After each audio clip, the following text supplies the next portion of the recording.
Hello, ladies and gentlemen, and welcome to the Phoenix and the Ferryman podcast. Tonight, I have a very special guest for you, and we didn't get an opportunity to talk before this event, so I'm meeting him at the same time that you guys are meeting him. So I'm really, really excited to bring to you a veteran and a book. I always forget what this word is. Book, and it's not marketing. He is an expert. So let me get DeShawn Smith. Hello, Hello. hello. It's so funny that what you do for a living is a word. I have a traumatic brain injury, and the word escapes me constantly. And Sure. because in our industry we speak that word all the time, it's hilarious. So I just laugh it off. I'm like, oh, TBI. Yeah. Yeah, I was saying don't even worry about it. We can say it later. Well, you'll Awesome. get Thank a you for chance to having me. tell us all about it. Yes, I will. Sure. So, just for fun and just so the audience can get to know you a little bit, what Uh-oh. is like your biggest secret thing that makes you happy? Ooh. Um, it would have to be those little chocolate candies on the tables of Olive Garden that have the mint flavor. And I know they only want to give me like two or three, but when they give me two or three, I ask for more from the server and I'll grab about three or four on the way out of the door. So they really make me happy. It's the little things. We have to appreciate the little things. And it's funny because I saw one yesterday. Somebody like put it in the gift box, and I was like, "Oh, I can't have it because I'm trying to do the vegan thing." But I didn't do it, but it was definitely tempting. So yes, the little things. So, what's your reason for going vegan? Health. I want to be healthier. I think that's been a struggle for a while. And becoming a vegan is a struggle because it's a big change. But my wife and I started out some months ago, probably about 8 months ago, 6 months ago, somewhere around there. And she's done better with it than me. But I noticed that it gives you more energy, makes you feel better, makes you think more clearly. Um, and I don't really necessarily desire meat as much. So I just want to be healthier. Um, that's the goal. Want to be healthier. And you didn't wait until the first of the year. No, no, I don't even believe in that. Kudos on that one. I don't believe in that. You know what? I stopped setting goals years ago for the new year because I never did it. And it's just like, if you're going to do it, you're going to do it. Like, if you're not going to do it, you're not going to do it. And so I didn't do it for the beginning of the year. It actually started, I think, around May, I want to say. And so it's good. So only thing about vegan is you can't go to a restaurant expecting the restaurant to have some vegan food prepared for you. They don't. So you have to really go with the mindset that if I'm going to go to my old favorite restaurant, then and they served barbecue, they served the best barbecue, they're still going to serve the best barbecue, and you're just going to have to settle for the sides. Okay, so and it's cool. It's cool. So, but it's once you make that change, you go through that rough period, and you're able to adapt a little bit better and say, "Hey, I'll just do vegetables today," and I'm okay with that. Isn't that true with everything in life? Once you go through it and you get used to it and you adapt, it's not so Yeah, bad. go through it. Yes, yes, So you definitely. are a veteran. I am. Oh I no, you am. froze on me. I froze. There you are. Am I back? You're back. Okay, awesome. I am a veteran.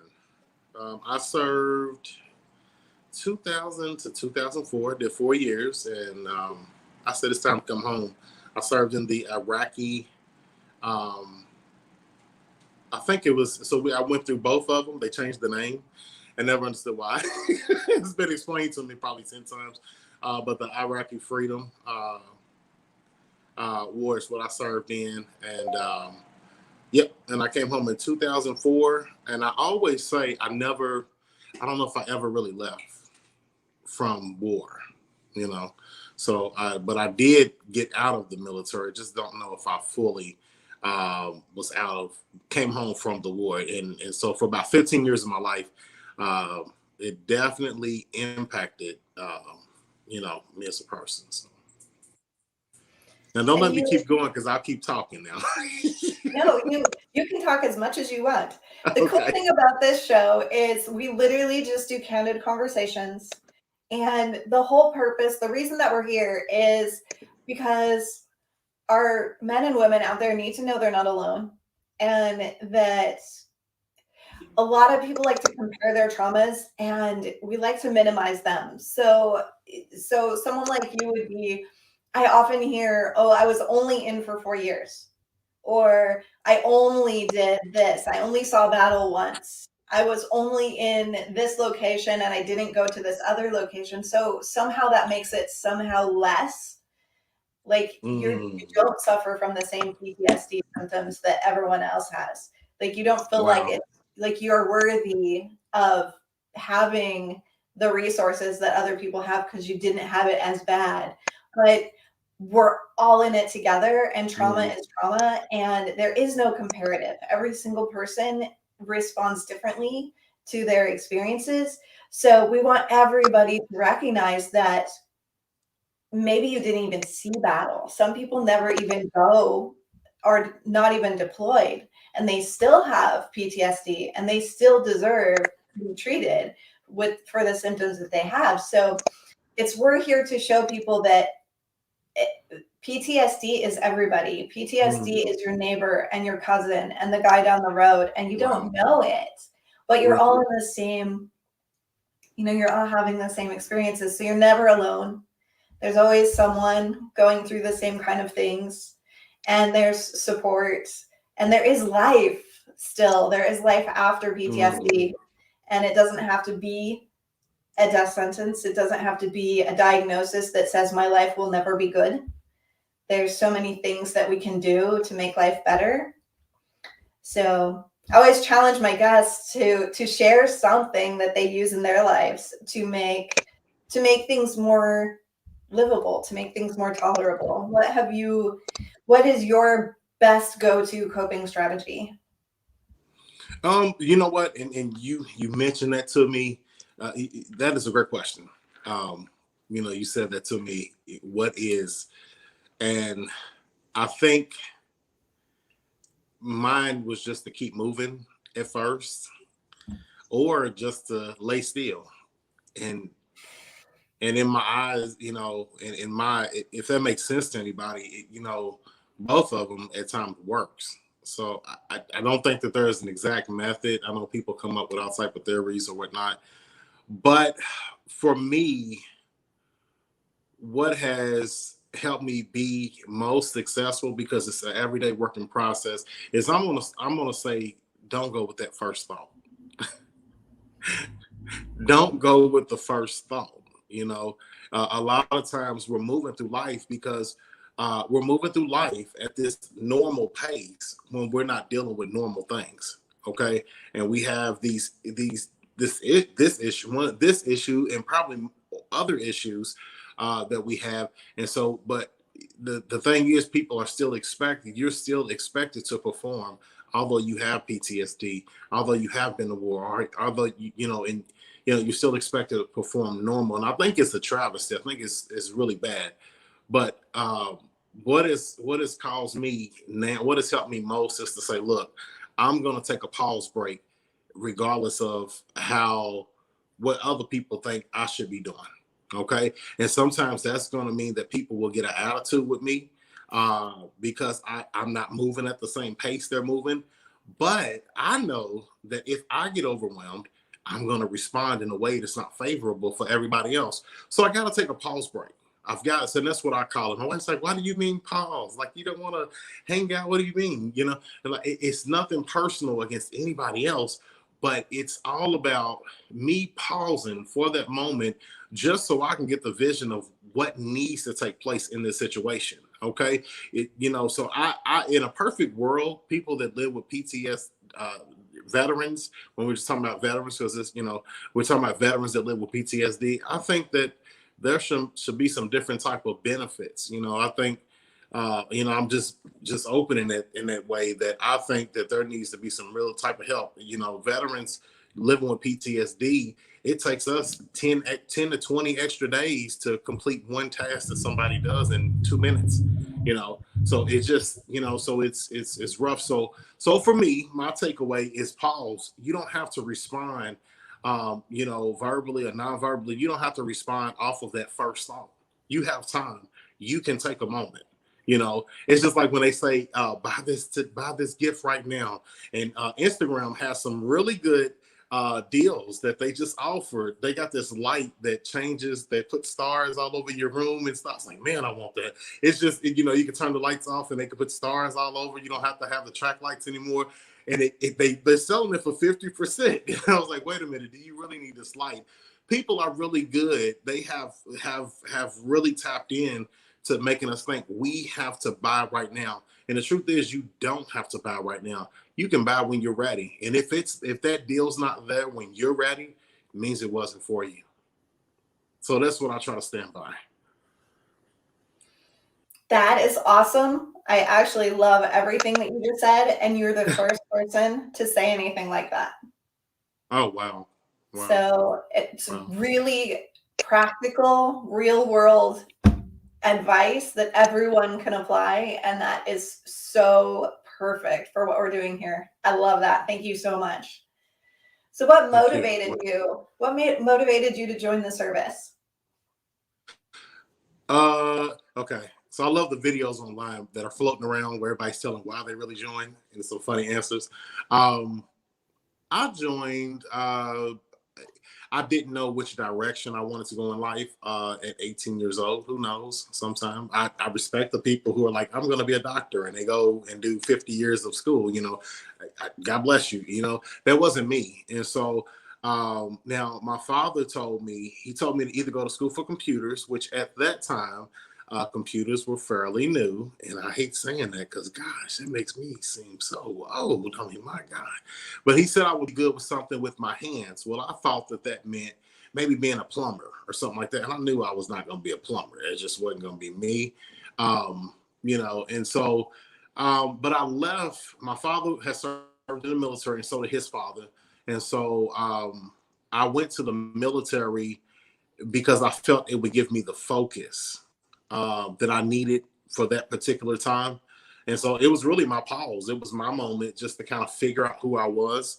And I just said, I'll do whatever they have me to do. And, at times I thought that I would serve for a lifetime in the military. I thought I would be there, and I thought I would go through the ranks and all of that. But, at some point we have to realize that everything is not long term. Some things are temporary, And so, even in the work that I do, that's what I teach. You have to realize what's temporary and what's long term. Everything's not to stay forever. And as much as I miss certain aspects of the military, there's some things I don't miss. But I miss it. I miss certain things, and I miss meeting different people from around the world. I miss some of the challenges I had. I miss the camaraderie on certain levels, but it wasn't for me long term. So. I don't even know what your question was. I'm so sorry. Perfect answer. Perfect answer. So I joined I really joined to get away. I joined so I could grow. That's what it was. I joined for those reasons. And now you're doing something completely different and not really computers. so, so tell us what you're doing now. Well, gladly. This is my work. This is my baby. This is what I wake up to do each day, and I'm excited to do it. First of all, I go by D. Manuel, the gift activator. My birth name is DeShawn Smith, by the way. If you're confused, like, what is the guy's name, And so I just took my first initial and middle name there is what you see is D Manuel. And I'm the gift activator. And so I focus on helping, I mainly focus on helping women find their purpose and calling. Okay. And then secondly, I help you find your purpose through writing your number one best-selling book. Okay. And so I'm a number one best-selling author, okay, on Amazon. And so I help others turn around and do that same thing. And so it's important to me through the work I do. And I'm a personal book and branding specialist, by the way. Branding. There we go. And so I got you back. And so it's important for me that people know what they're called to do. And so it's important that no matter what you have going on, because see, here's the thing. If you got PTSD, that means that you need to really be focused in on what it is that you're supposed to do. Because that'll keep you distracted from from having so many episodes or just getting lost in the flow of life. You know, when we're working on our purpose, you know, what I found, Chris, is if we're working on our purpose, if we're doing exactly what we love to do, we don't have time. We don't have time in our schedule to really drift away into things that don't matter. We don't. And so, so in my work, I really want to help people, you know, drill down and say, where am I supposed to be at in life? And where am I supposed to be? And if that's becoming an author and building because basically you become an author, not just to become an author, but you build your business around the work that you do. Okay. It's the same thing I do. I'm the gift activator. I help people find their gifts. And so my business is centered around that ideal. So we keep it simple. The book is just a tool for you to develop your concept of the work you do and then reach the people who you're called to serve. Purpose and connection are literally the two most important elements of healing.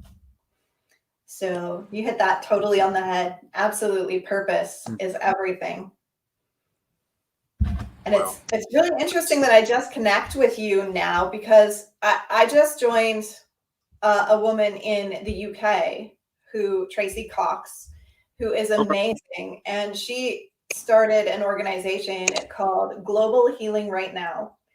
And the whole focus of that is helping childhood survivors of abuse to write their stories and to get them out there and to get them published. So writing as an element of healing is a huge big deal. So yeah. I don't know. I think people are put in your path for a reason sometimes. And Indeed. And I'm really, really happy to have met you. And so if there's someone out there that feels inspired to write, that maybe wants to talk about their story, even those of you out there who, you know, maybe want to talk about your story of service and your experience with PTSD and overcoming the traumas in your life and all of those kind of things. If someone's out there and wants to write something but doesn't even have a clue where to start, is that the kind of people that you're looking for? Well, yes, but I want you to take some time to really think about. I want you to take what I focus on is I want people to write about what they know. Okay, I don't want to make this process hard because guess what? We're not kids, right? We've been around for some time. We've amassed some wisdom, right? We've amassed some knowledge about life. And so maybe it's about your experience as a soldier. Maybe it's about your experience with PTSD. You lived it. Guess what? You don't have to be a therapist to help other people through this post-traumatic stress process. Okay. So I simply, first of all, I don't want you to make it hard. That's what I want to say to you first. And so don't make it hard. Okay. Don't overthink it. Don't overthink it. So I work with people that, have amassed that knowledge base, and they just need somebody to help them. They have some ideals, and they want to go to that next level of coming up with a concept. Remember, when you're working with me, you're not just writing a book, okay, just to talk, okay? You're writing a book because you maybe want to become a speaker, okay? So you're putting your process together on helping other people go through the transformation process. So for instance, I'm helping you find your purpose. In my book, I take you through a there. Okay. Now, through my bestseller series, I take you through 5 steps. Are we there still? I think we lost each other. I got you Okay, we back. still here. Awesome, awesome. So I went really. So I want to work with people who are passionate, who know what their passion is, or just need a little help making it clear, and then possibly want to become a speaker, a coach, consultant, and definitely get that work out there and get paid for it, right? Get paid to talk about the thing that you know most about. Okay. And I think that is what I focus on, and that is what I want to see people be most successful in. And how can people get a hold of you? Awesome. Great question. You can actually get a hold of me on all social media platforms. Well, let's say Instagram is The Gift Activator. You can also put in it's just Gift Activator on Facebook. And it'll pull up my business page there, or even my personal. I don't mind. I use it for business as well too. Twitter, you can message me on Twitter, Gift Activator. But guess what? Twitter is so technical. You need a computer science degree to use it. But I'm sure if you inbox me, I'm sure I'll still get it too. So any of those platforms, if you it's The Gift Activator on Instagram, but if you put Gift Activator, I'm sure it'll come up. Okay. Amazing. And is there anything that you would just want to say to our audience in closing? Well, thank you. Well, first of all, Krista, thank you so much for having me. I truly appreciate, and I consider it an honor to be on your podcast and to be able to speak to your audience. And I am just super elated by the work that you're doing. I know when I saw the post and PTSD, I loved it immediately. I didn't know everything to expect, and you really were helpful in making it clear for me. And so, but anything with PTSD, anything with veterans, I want to be a part of it, and I want to see it be a success. So much success to you and your podcast. To the audience, thank you all for listening. And I hope that I've said something that has been of value to you. And if I can help you through your journey in any way, please feel free to reach out. And let me tell you, even if you're a veteran who has checked out of life and you know that you want to write a book or you want to speak, you want to tell your story, I want to encourage you to do so.